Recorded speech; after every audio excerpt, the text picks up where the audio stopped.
What we have to do is we have to say to ourselves the same thing we've been saying the past couple of years when you think about players that they're going to trade for or players that they're going to try to sign in free agency. Are they better than Tobias Harris?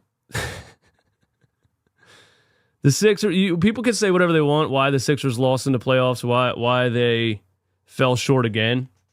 My answer is they lacked a third scoring option. They straight up lacked a third scoring option. I know we were hoping that it was Kelly Oubre, but he's just Kelly Oubre. You know, you can't hope that a guy you signed to a minimum at the very end of the offseason is your third scoring option, on a championship run. The reason the Sixers lost in the playoffs is because Tobias Harris stunk it up. And Tobias Harris was the highest paid player on the team, and Tobias Harris is not a third scoring option on a championship team. So when you look at somebody like Paul George, skill set wise, obviously much better than Tobias Harris. A better scorer than Tobias Harris, a better shooter, bigger, stronger, a better finisher. So I'm not against Paul George. I just don't want Daryl Morey to overpay for Paul George. Now, a rumor came out today that the Clippers intend to bring everyone back, but they've had contract discussions with Paul George and have not reached an agreement, which can only tell you really one thing, that Paul George is asking for too much money because he has a $48 million player option with the LA Clippers. If he's going to, there's the rumor from Shams is that he's possibly going to test free agency. So if Paul George is going to test free agency, that means he would be waiving his $48.7 million player option to become a free agent. That sounds crazy, but that tells me that Paul George thinks that he's worth more than that $48.7 million.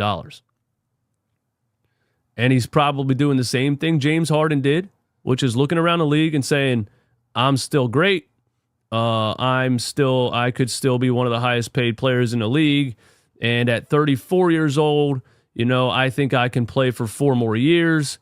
I think if Jaylen Brown is getting 60 at the end of his contract, if they're probably comparing numbers, and he's probably saying, I'm worth 4 years, 200. And so he's probably willing to waive the $48 million to try to get a 4-year, $200 million contract from whoever is going to offer that. And the fact that the Clippers have not reached an agreement with his camp so far tells me that he's asking for that 4-year, $200 million extension, and they are not willing to give him that. That's the problem that I have with the situation, because Daryl Morey might be willing to give him that. And if Daryl Morey gives Paul George at 34 years old a 4-year, $200 million contract, I will have a heart attack.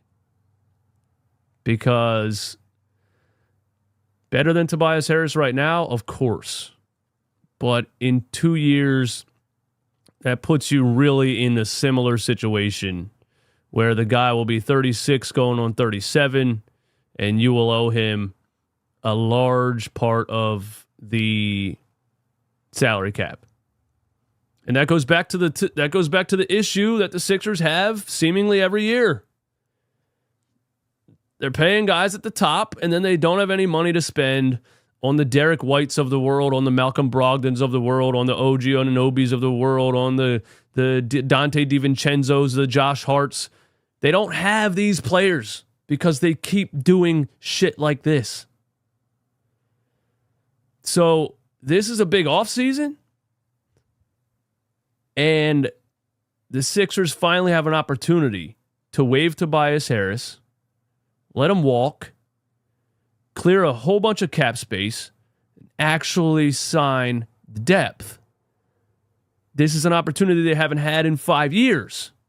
And if they take that opportunity and spend it on another overpaid aging star who just collapsed in the first round, and honestly, his end of the season, his post-game press conference was like, what? The dude sat up there and said, yeah, the older I get, there's not as much pressure because, if you fail, you just live with the results. That's what Paul George said in his press conference after they lost in the first round. So I'm just saying, all of this together, it would drive me crazy if you gave Paul George a 4-year, $200 million contract. And people are saying, yeah, he doesn't deserve that. Give him a 3-year, whatever. He doesn't want that. There's a reason the Clippers haven't signed him yet. It's because he's asking for that 4-year, $200 million contract. You can't get him for cheaper than that. He's going to re-sign with LA. So for Daryl Morey to get this guy, he has to overpay. And I don't know, man. That's my take on it. I like Paul George as a third option. Sure. Paul George on a 4-year, $200 million contract at 34 years old with how he just performed in the playoffs and basically said he doesn't care in the post-game press conference. Like, hell no. You know what I mean?